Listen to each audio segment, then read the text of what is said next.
Bem, pessoal, então, continuando o segundo momento da nossa aula, nós terminamos aí sobre as excludentes de licitude e eu vou revisar com vocês a respeito das indenizações, que é acerca do dano, né? Esse dano, então, a princípio, ele se aplica como dano integral, né? E essa responsabilidade das partes, ela pode ser solidária, em que tem mais de uma parte responsável por esse dano, ou subsidiária, em que a primeira responsável responde e, subsidiariamente, ela não tendo condições de arcar com esse prejuízo, é chamada segunda responsável. Um caso de responsabilidade subsidiária se dá nessas concessões de serviços públicos, né? O serviço sendo público, a responsabilidade é do Estado. Então, se o Estado concede esse serviço para uma empresa privada, e essa empresa causa um dano a uma pessoa e depois ela não tem, por algum motivo, meio de reparar esse dano, essa pessoa pode chamar na primeira responsabilidade essa empresa privada para responder, e ela não tendo meios para reparar esse dano, subsidiariamente, esse Estado ele passa a responder por esse dano também. Isso seria a responsabilidade subsidiária. Lembrando que nós falamos do dano que pode ser de ordem material, moral ou a imagem, eles não se confundem, né? São diferentes as causas de pedir. O dano moral, nós já falamos que ele tem caráter extrapatrimonial, ele é diferente do dano material. O dano material, uma vez provado, ele tem a obrigação de indenizar naquele valor, né, que restar provado. Então, imagine que eu tive um dano material computando lucro cessante, remédios, cirurgias e o prejuízo do meu carro. Imagine que somados isso aí, eu tive um dano aí de 80 mil reais. Não interessa se a pessoa tem renda ou não tem, quanto que é que ela ganha.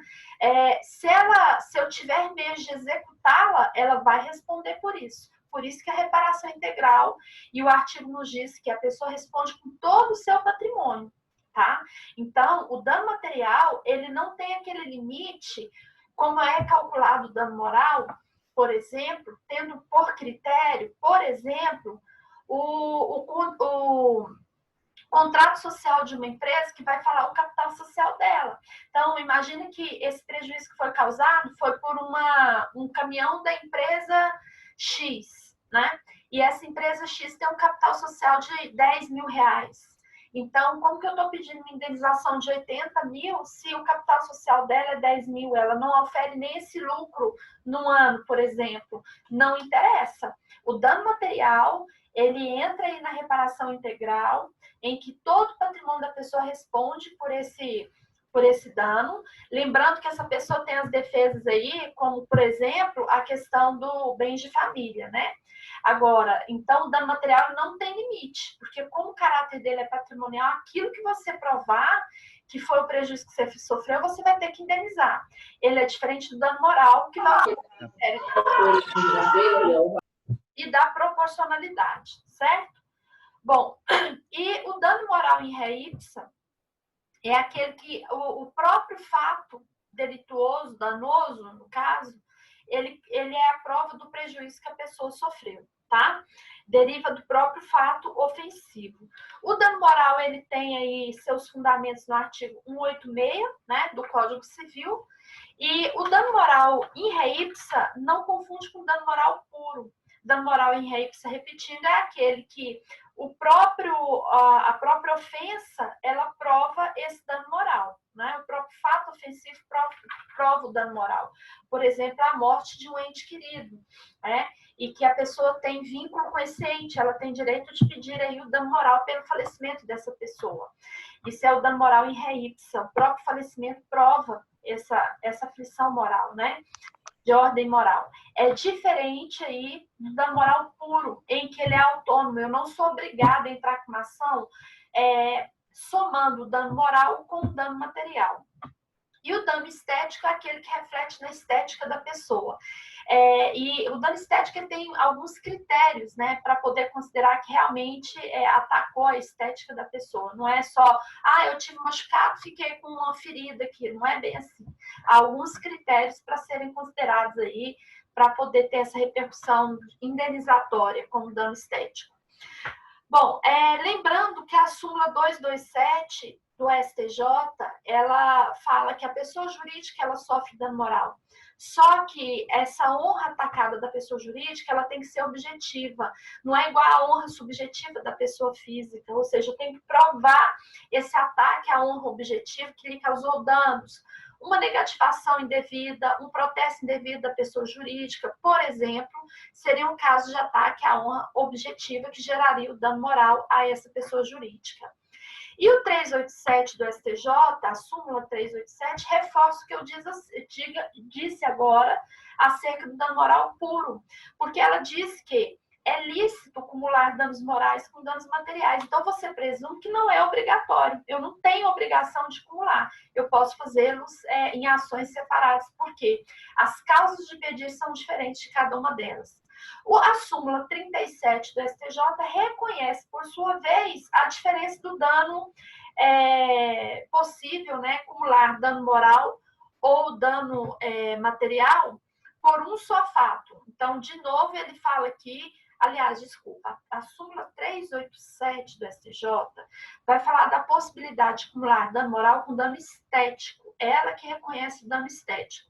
A súmula 37 do STJ, que é a 37, é que fala que você pode acumular dano moral com dano material. Então, você chega à conclusão dessas duas súmulas que eles são diferentes, têm naturezas jurídicas diferentes. Então, se eu posso acumular, significa que eu não sou obrigada a acumular, eu posso pleitear ações em separado desses pedidos, né? O dano indireto é aquele que, além de atacar diretamente a coisa, né, objeto ali do ato lesivo, ele ataca outras esferas da vida da pessoa.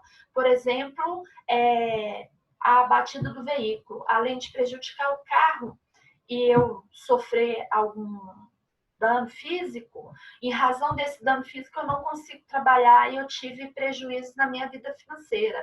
Ou desse machucado que eu sofri, ele somatizou em outras áreas, em outras regiões do meu corpo. Por conta desse acidente, eu tive problema na coluna, logo depois, né? Por conta do impacto, eu passei a desenvolver um problema X na coluna. Então, isso seriam danos indiretos que eu continuaria tendo direito a pedir indenização por essa repercussão em outras áreas da minha vida em razão desse fato. O dano reflexo, que é chamado de ricochete, é o dano que ataca além da vítima terceiro. Por exemplo, quando um pai de família falece e, em razão do falecimento, os filhos ficam ali à mercê, né? Quem sustentava era o pai e os filhos ficam com esse prejuízo. Quem vai sustentá-los? Então, esses filhos têm direito de pedir indenização a título de alimentos para o causador desse dano aí, do falecimento do pai. Você teria um caso aí de dano reflexo. Outras súmulas que nós temos, a 385, ela reforça o seguinte, que a anotação irregular no rol de inadimplentes não gera dano moral quando já existe uma pré-anotação legítima. Por exemplo, uma pessoa teve o nome negativado indevidamente por uma empresa X. Só que na hora que vai apurar o nome dela, ele já está negativado por outras 5 outras empresas, ou uma só empresa. Se o nome dela já estava negativado e continua negativado, e essa empresa X negativou indevidamente, não tem dano moral contra essa empresa X. Por quê? O dano moral é o sofrimento de ter o nome negativado. Se o nome já está negativado, não tem sofrimento nenhum, né? Então, ele não gera esse dano moral. A outra súmula é a 388, que diz que a simples devolução indevida do cheque caracteriza dano moral. A pessoa repassou um cheque por um erro do banco, ele devolveu esse cheque. De per se, ele já dá o dano moral aí, no caso, in re ipsa, tá? A súmula 403, publicação não autorizada de imagem de pessoa para fins econômicos, também gera o dano à imagem e também o dano moral. Informativo 475 do STJ, o direito de pleitear dano moral se transmite aos sucessores. né? Então, a pessoa falece e, por um erro, ela teve o nome envolvido em algo indevido e foi negativado. Só que ela já morreu. Os sucessores, os filhos herdeiros, independente de ter aberto o inventário, eles têm direito de reclamar danos morais aí, como representantes do espólio dessa pessoa para requerer danos morais em nome dele. Bom, e as teorias dos danos que nós falamos, a perda de uma chance, que está no artigo 402 do Código Civil, o caso clássico, que inclusive esse apostilado traz aí para vocês, ele traz o caso do jogo do milhão, em que a menina, ela acertou, aliás, na última resposta, que era tudo ou nada, né, do milhão, ela não tinha alternativa. E ela falou, olha, não tem resposta. Só que eles insistiram, o apresentador Silvio Santos, né, insistiu que tinha, que era uma das alternativas. Ela respondeu e perdeu, só que depois ela entrou com a ação e provou que realmente não tinha alternativa. E ela entrou tanto com dano moral, como dano à imagem e dano material, requerendo o direito que ela tinha sobre 1 milhão, se ela tivesse acertado. Então, foi feito aí um cálculo aí de análise combinatória com probabilidade, sei lá o quê, para repassar para ela, se houvesse alternativa, qual a chance que ela teria de ganhar, né? 1 em 5, se são 5 alternativas, mas nesse caso dela, ela ganhou mais do que esse valor de 1 milhão, porque ela teve o dano moral e o dano à imagem também, né? Nesse fato aí. A teoria da perda do tempo útil casos, por exemplo, ela foi desenvolvida quando a pessoa, por exemplo, vai ao banco e fica na fila além do determinado, né, do permitido. E quem regulamenta esse prazo de fila em banco são os municípios. Aqui em Anápolis, se não me engano, são 20 minutos. Então, a pessoa vai para a fila do banco. Na hora do almoço, que ela deveria almoçar, que é o que acontece na maioria das vezes, né? Quem trabalha e cumpre horas vai pegar seu horário do almoço para ir ao banco. E ali ele fica 1h30. Quando ele deveria almoçar, ele está ali na fila do banco. Ele tem indenização por danos morais aí e materiais pelas horas de descanso dele, direito de receber, em dobro, porque ele deveria estar almoçando e descansando, e ele tem direito de reclamar isso aí sob o fundamento da teoria da perda do tempo útil. Outra situação que aplica é quando a pessoa vai viajar, né? E tem algum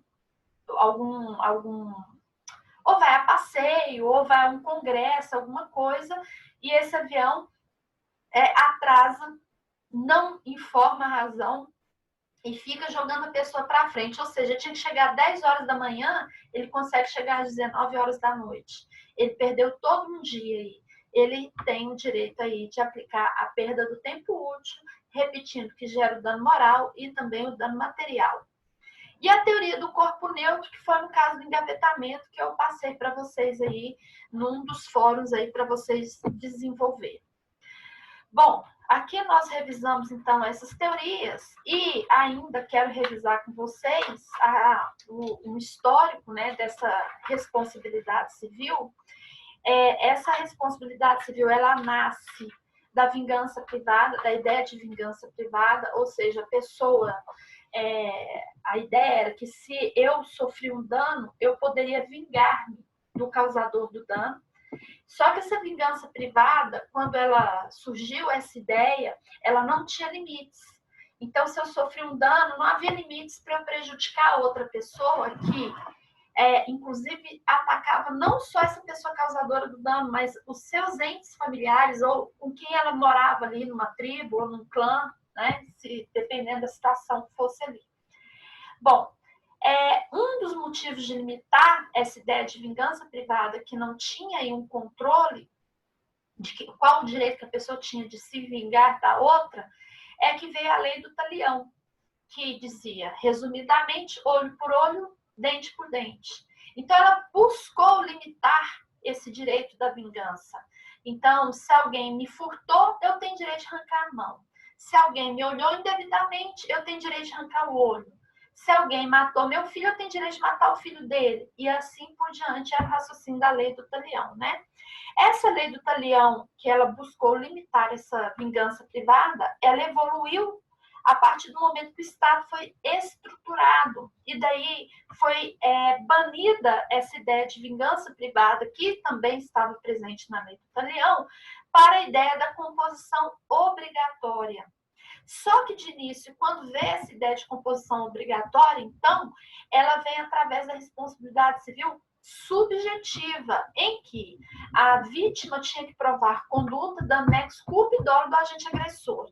Essa responsabilidade civil subjetiva, ela persistiu em Roma, né?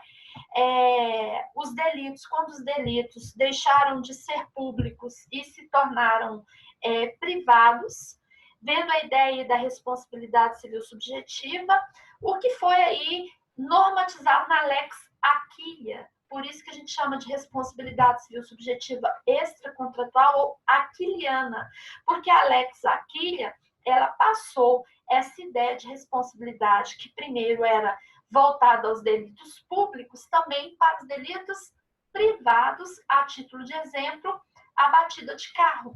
Então, eu não tenho um contrato com a pessoa que bateu no meu veículo, necessariamente. Eu não tenho um negócio com ele. O que justifica que ele me indenize é o ato ilícito que ele causou, me prejudicando, causando um dano para mim de ordem material.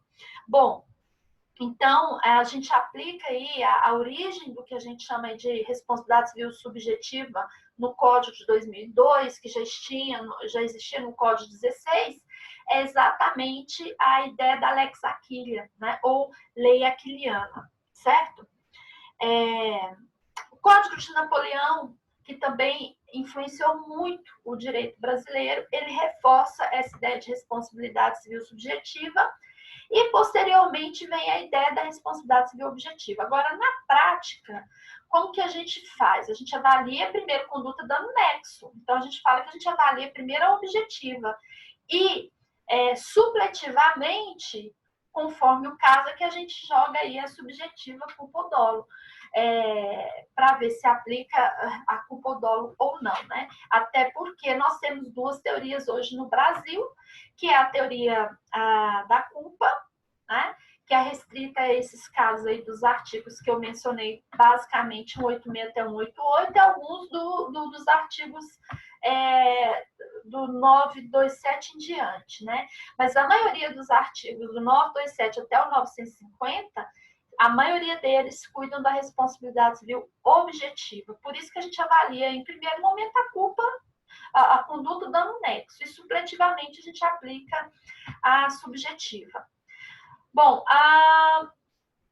nós temos então a responsabilidade civil contratual ou extracontratual, e essa contratual e extracontratual eu não posso firmar, não é sinônimo, repetindo, que responsabilidade civil objetiva é só contratual.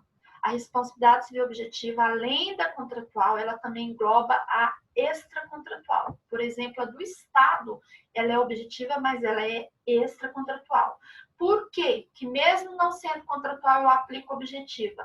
Por força da teoria do risco, que se divide em risco integral, risco administrativo, risco proveito, risco criado, risco social, que foi uma das nossas aulas que nós tivemos aí para trás, certo? Bom, teoria do risco, então, nós temos aplicável aí, que são os casos da responsabilidade civil objetiva nas relações de consumo, que são relações eminentemente contratuais, né? Compra e venda, por exemplo. Exceções. No CDC, todo ele é responsabilidade objetiva, que é o Código de Defesa do Consumidor, né? Com exceção do artigo 14, parágrafo 4º, em que se aplica responsabilidade civil subjetiva nos casos de danos causados por profissionais liberais, tais como médicos, dentistas, o que reforça o que nós lemos lá dos profissionais da área da saúde que trabalham com pacientes que respondem subjetivamente. Questão do advogado é uma polêmica. Por quê? O advogado, ele é vinculado à OAB. E a OAB, ela é, por força do STF, uma pessoa jurídica sui generis. Ela não se enquadra, ela tem uma personalidade jurídica que não, de direito público, né? Mas ele não se enquadra nem como autarquia, não se enquadra como um ente que organiza classe social, né?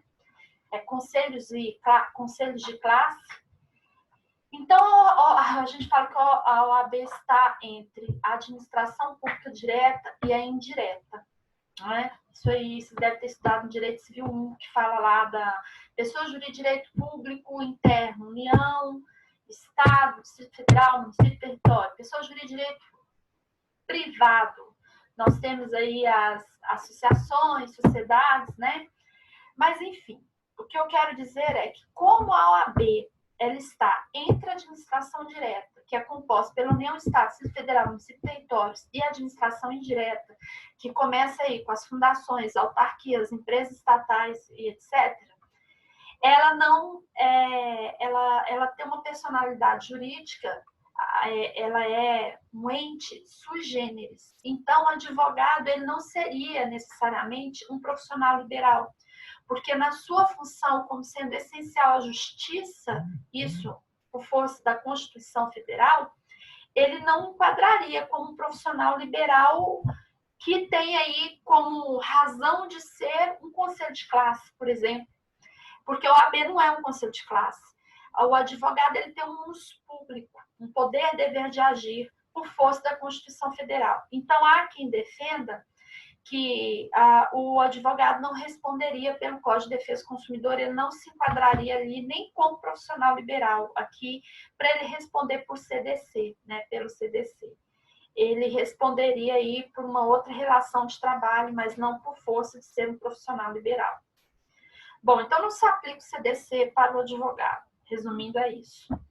Bom, o artigo 187 fala do abuso do direito, que um abuso de direito ele gera o dever de indenizar, só que essa responsabilidade civil, que não seria subjetiva no 187, no caso do abuso de direito, aplicaria aí o critério objetivo finalístico por força do enunciado 37 da Jornada de Direito Civil. Então, ele responde aí pela teoria do risco também. Quando há um caso de abuso de direito, você teria que provar aí conduta dano inexo, não teria essa necessidade do culpa ou dolo. A responsabilidade por fato de terceiro, no 933 do Código Civil, que eu citei, né, que é um caso de aplicar a teoria do risco. A responsabilidade por fato de, a não ser exceção, repetindo, a responsabilidade por fato de terceiro, exceção aí, nós teríamos a teoria do corpo neutro, que o terceiro responde, mas mesmo assim, responsabilidade civil objetiva. A responsabilidade por fato de animal, que é o 936, responsabilidade de ruína de edifício e construção, que nós lemos, que é o 937, e de pessoa que acha que está de necessidade, que é o 929 e 930. Todos esses aplicam-se aqui à teoria do risco, ou seja, a responsabilidade civil objetiva. Então, elementos necessários para a prova da responsabilidade civil é a conduta humana. Essa conduta tem que ser vontade livre e consciente. Se não tiver esses três critérios, vontade, livre e consciente, nós aí temos aí um caso de incapacidade. Um agente incapaz. Se ele não tem liberdade e consciência na sua vontade, ele é incapaz. Então, ele não poderia responder em razão da sua incapacidade. Né? Os atos ilícitos, eu já tinha falado, também geram a responsabilidade civil, né? Não é só o ato ilícito, é o que está conceituado no 186, então, por isso que a gente fala que responsabilidade civil extracontratual, que no caso subjetiva, ela decorre do ato ilícito, mas a responsabilidade civil extracontratual objetiva também decorre do ato lícito, né? Que vem da teoria do risco, independente da conduta ilícita ou não da empresa, ela responde por conta dessa teoria do risco. O dano é o dano material, moral e estético, que nós já falamos, né? Que envolve aí E lembrando, o dano moral, a função dele do direito à indenização é porque ele teria um tríplice caráter, né? Eu vou usar aqui, vou parafrasear Maria Helena Diniz, que diz que o dano moral, quando o juiz for arbitrar o seu valor, ele deve considerar o caráter punitivo, compensatório e pedagógico do dano moral. Não é só o compensatório, mas também o punitivo e pedagógico. O critério para fixação do dano moral é a compensação da dor, então, a condição de pagamento do ofensor e a condição financeira da vítima, porque ele não pode causar enriquecimento da vítima, né? O juiz vai ter que olhar o valor da condição financeira dessa vítima para ele poder aplicar esse dano moral. E lembra que a indenização mede-se pela extensão do dano, que é o artigo 944, que fala da reparação integral. Então, não tem um limite para arbitrar esse valor do dano moral. E, por fim, vamos falar da prescrição. Quanto tempo eu tenho para pleitear a indenização? No cível, isso é regulamentado no artigo 206, parágrafo 3º, inciso 5º, que vai falar que as indenizações por danos materiais, ela tem um prazo de 3 anos para serem reclamadas. A indenização por dano moral, eu vou aplicar o artigo 205 do Código Civil, que eu posso reclamá-los pelo prazo de 10 anos, né? Que ele vai falar aí ou dos direitos pessoais ou dos direitos reais, que a gente vai resumir aí nos 10 anos. Agora, se eu for aplicar o Código de Defesa do Consumidor, às vezes a pessoa perdeu o direito de reclamar o dano material, porque já passou aquele prazo lá, que a gente chama aí de garantia legal, seja o prazo do Código Civil ou do CDC, né? Ou você tem uma garantia estendida, nossa, eu pedi a minha garantia, mas a coisa está estragada, eu tenho que comprovar que não foi culpa minha. Você ainda tem o dano moral para reclamar no prazo de 5 anos, por força do artigo 27 do Código de Defesa do Consumidor. O prazo de 5 anos a partir da constatação daquele vício ou defeito no produto ou no serviço, certo?